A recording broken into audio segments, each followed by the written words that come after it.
ಈ ಬಗ್ಗೆ ನಾನು ಕೆಲವು ವಿಚಾರಗಳನ್ನು ಅತ್ಯಂತ ಸ್ಪಷ್ಟವಾಗಿ ನಿಖರವಾಗಿ ಹೇಳಲಿಕ್ಕೆ ಇಷ್ಟಪಡ್ತೇನೆ. ನೇರವಾಗಿ ಕಮಲ್ ಹಾಸನ್ ಅವರಿಗೆ. ಕಮಲ್ ಹಾಸನ್ ಅತ್ಯಂತ ಅದ್ಭುತವಾದ ಪ್ರತಿಭಾವಂತ ನಟ, ಎರಡು ಮಾತಿಲ್ಲ. ಅವರನ್ನು ಕನ್ನಡಿಗರು ಸ್ವೀಕರಿಸಿದ್ದಾರೆ, ಅವರ ಚಿತ್ರಗಳನ್ನು ಕನ್ನಡಿಗರು ನೋಡಿದ್ದಾರೆ. ಮತ್ತು ನನಗೆ ಆಶ್ಚರ್ಯ ಏನಂದರೆ, ಕಮಲ್ ಥರದ ನಟರಿಗೆ ಬಹಳ ಮೂಲಭೂತವಾದಂತಹ ಭಾಷಾ ವಿಜ್ಞಾನ ಯಾಕೆ ಗೊತ್ತಿಲ್ಲ ಅಂತ. There is a linguistic science. ಭಾಷೆ ವಿಜ್ಞಾನ ಅನ್ನೋದು ಒಂದು ವಿಜ್ಞಾನ, ಅದು ಸೈನ್ಸ್. ಅದು ಎಮೋಷ್ನಲ್ ಆಗಿ ನಾವು ಅಭಿಮಾನದಿಂದ ಮಾತಾಡೋ ವಿಷಯ ಬೇರೆ. ವೈಜ್ಞಾನಿಕವಾಗಿ ಕನ್ನಡದ ಹುಟ್ಟು ಬೆಳವಣಿಗೆ ಪ್ರತಿ ಭಾಷೆಗೂ ಇದೆ. ಅದು ತಮಿಳು ಕನ್ನಡದ ತಾಯಿ ಅಲ್ಲ, ಅದು ಸೋದರ ಭಾಷೆ. ಇದು ಇಡೀ ಜಗತ್ತಿಗೆ ಗೊತ್ತಿರತಕ್ಕಂಥದ್ದು. ಇಷ್ಟು ದೊಡ್ಡ ನಟರಾಗಿ ಮೊನ್ನೆ ಇನ್ನೊಬ್ಬ ಮಹಾನ್ ಗಾಯಕ ಕೂಡ ಕನ್ನಡದ ಬಗ್ಗೆ ಭಾಳ ಹಗುರವಾಗಿ ಮಾತನಾಡ್ತಾರೆ. ನಾನು ಹೇಳೋದು ಏನಂದರೆ, ಇವರೆಲ್ಲ ಇಷ್ಟು ದೊಡ್ಡ ಸ್ಥಾನಕ್ಕೆ ಹೋದವರಿಗೆ ಒಂದು ಪ್ರಾಥಮಿಕ ತಿಳುವಳಿಕೆ, it's A primary knowledge. Science ಪ್ರಕಾರ ಭಾಷೆ ಹೇಗೆ ಹುಟ್ಟುತ್ತೆ, ಕನ್ನಡದ ಬೇರು ಯಾವುದು ಅನ್ನುವಂಥದ್ದು.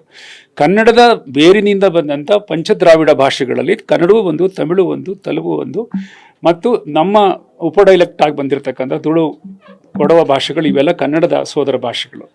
ಹೀಗೆ ಇದನ್ನು ವಿಜ್ಞಾನ ಪ್ರೂವ್ ಮಾಡಿರೋವಂಥದ್ದು. ಹಾಗಾಗಿ ಎಂಥ ಸಂದರ್ಭಗಳಲ್ಲೂ ತಮಿಳು ನಮಗೆ ಸೋದರ ಭಾಷೆ ಹೌದು. ಆದರೆ ಅದನ್ನು ಅರ್ಥ ಇಲ್ಲದೆ ಅದನ್ನು ತಾಯಿ ಸ್ಥಾನಕ್ಕೆ ಅವರು ಹೇಳ್ತಿರೋದು, ಅದು ಅವರು ಗೊತ್ತಿದ್ದು ಹೇಳಿದ್ರು ಗೊತ್ತಿಲ್ಲದೆ ಹೇಳಿದ್ರು, ವೇದಿಕೆ ಆವೇಶದಲ್ಲಿ ಹೇಳಿದ್ರು. ಯಾಕೆಂದರೆ ಕನ್ನಡದ ಬಗ್ಗೆ ಬಹಳ ಪ್ರೀತಿಯಿಂದ ಮಾತಾಡಿದ್ದಾರೆ ಅವರು.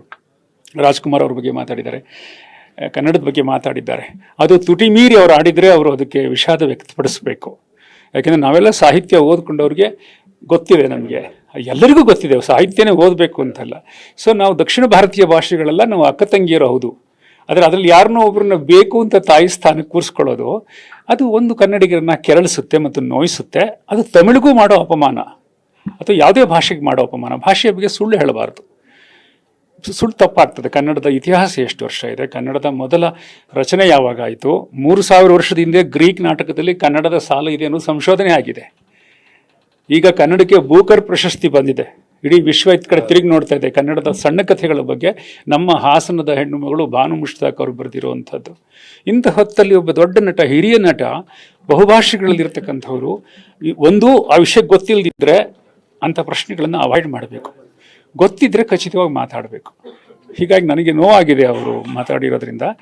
ದಯವಿಟ್ಟು ಕಮಲ್ ಹಾಸನ್ ಅವರೇ, ನೀವು please study linguistic science. Linguistic science ಪ್ರಕಾರ ಪಂಚದ್ರಾವಿಡ ಭಾಷೆಗಳೆಲ್ಲ ಪರಸ್ಪರ ಸೋದರ ಭಾಷೆಗಳು. ಅವುಗಳ ಮಧ್ಯೆ ತಾಯಿ ಮಕ್ಕಳ ಸಂಬಂಧ ತರಬೇಡಿ, ಅದು ತಪ್ಪಾಗುತ್ತೆ. ಈ ರೀತಿಯ ಹೇಳಿಕೆಗಳು ಭಾಷೆಗಳ ನಡುವೆ ವೈಮನಸ್ಸು ಮೂಡೋದಕ್ಕೆ ಕಾರಣ ಆಗಲ್ಲ ಸರ್? ವೈಮನಸ್ಸು ಮೂಡೋಕ್ಕೆ ಕಾರಣ ಆಗುತ್ತೆ, ಆದರೆ ಈ ಸಂದರ್ಭದಲ್ಲಿ ಅವರು ಅದನ್ನು ಸ್ಪಷ್ಟೀಕರಣ ಕೊಟ್ಟು ಸರಿಪಡಿಸಬೇಕು. ಯಾಕಂದರೆ ಈ ವೈಮನಸ್ಯವನ್ನು ತರೋದಕ್ಕೆ ಕೆಲವರು ಉಡಾಫೆಯಿಂದ ಮಾತಾಡೋದು, ಆಳವಾದ ತಿಳುವಳಿಕೆ, ಪ್ರಬುದ್ಧವಾದಂಥ ತಿಳುವಳಿಕೆ ಇಲ್ಲದೆ ವೇದಿಕೆಯ ಮೇಲೆ ಆವೇಶದಲ್ಲಿ ಏನೋ ಮಾತಾಡೋದಿದೆಯಲ್ಲ ಭಾಷೆ ಬಗ್ಗೆ, ಅದು ತಪ್ಪು. ಯಾಕಂದರೆ ಕಮಲ್ ಅವ್ರ ಬಗ್ಗೆ ಎಲ್ಲ ಥರದ ಪ್ರೀತಿ ಗೌರವ ಇಟ್ಕೊಂಡು ನಾನು ಈ ಮಾತನ್ನು ಹೇಳ್ತಿದ್ದೀನಿ. ಅವರಿಂದ ನಾನು ಫಿಲ್ಮ್ ಫೇರ್ ಪ್ರಶಸ್ತಿ ತಗೊಂಡಿದ್ದೇನೆ. ವೈಯಕ್ತಿಕವಾಗಿ ನನಗೆ ಅವ್ರ ಬಗ್ಗೆ ತುಂಬ ಗೌರವ ಇದೆ. ಹಾಗಾಗಿ ಯಾವುದೇ ಭಾಷೆಯ ಬಗ್ಗೆ ನನ್ನ ಭಾಷೆ ದೊಡ್ಡದು ಅಂತ ಏನಾದರೂ ಹೇಳ್ಕೊಳ್ಳಿ, ನಿಮ್ಮ ಭಾಷೆ ದೊಡ್ಡದು ಅಂತ ಹೇಳೋದಕ್ಕೆ ಇನ್ನೊಂದು ಭಾಷೆ ಚಿಕ್ಕದು ಮಾಡಬೇಡಿ, ಅದು ತಪ್ಪು. ಕಲಾವಿದರನ್ನ ಸಾಂಸ್ಕೃತಿಕ ರಾಯಭಾರಿಗಳು ಅಂತ ಕರೀತಾರೆ. ಆ ರಾಯಭಾರಿಗಳು ಇಂಥ ಒಂದು ತಪ್ಪು ಮಾಡಿದ್ರೆ ಯಾವ ರೀತಿಯಾದಂತಹ ಅನಾಹುತಗಳು ಆಗ್ಬೋದು ಸರ್? ಅದು ಏನಾಗುತ್ತೆ ಅಂತಂದರೆ, ಅವ್ರು ಹೇಳಿದ್ದು ತುಂಬ ಜನ ನಿಜ ಏನೋ ಅಂತ ಹೇಳಿ ತಪ್ಪಾಗಿ ಗ್ರಹಿಸೋವಂಥ ಸಾಧ್ಯತೆ ಇರುತ್ತೆ.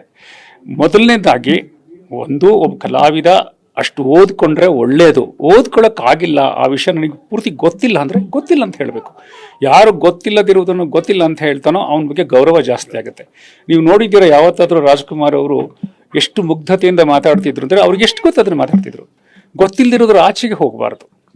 ಬಹುಶಃ ಕಮಲ್ ಹಾಸನ್ ಅವರಿಗೆ ಈ ಲಿಂಗ್ವಿಸ್ಟಿಕ್ ಸೈನ್ಸ್ನ ಪರಿಚಯವೇ ಇಲ್ಲ ಅಂತ ನನಗೆ ಆಶ್ಚರ್ಯ ಆಯಿತು.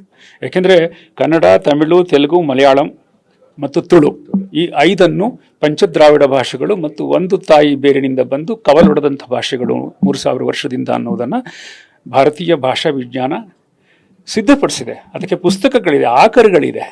ಇದು ಗೊತ್ತಿಲ್ಲದೆ ಅವರು ಹಾಗೆ ಮಾತಾಡ್ತಾರೆ ಅಂತಂದರೆ ನನಗೆ ಆಶ್ಚರ್ಯ ಆಗುತ್ತೆ. ಅದು ತುಟಿ ಮೀರಿದ ಮಾತೋ ಅಥವಾ ಉನ್ಮಾದದ ಮಾತೋ ಗೊತ್ತಿಲ್ಲ. ಅದನ್ನು ಕಮಲ್ ಅವರು ಸರಿಪಡಿಸಿಕೊಂಡು ಅವರ ವ್ಯಕ್ತಿತ್ವ ಇನ್ನಷ್ಟು ದೊಡ್ಡದಾಗೋ ಹಾಗೆ ನೋಡ್ಕೋಬೇಕು ಅಂತ ಅವರಲ್ಲಿ ಪ್ರಾರ್ಥನೆ ಮಾಡ್ಕೊತೀನಿ.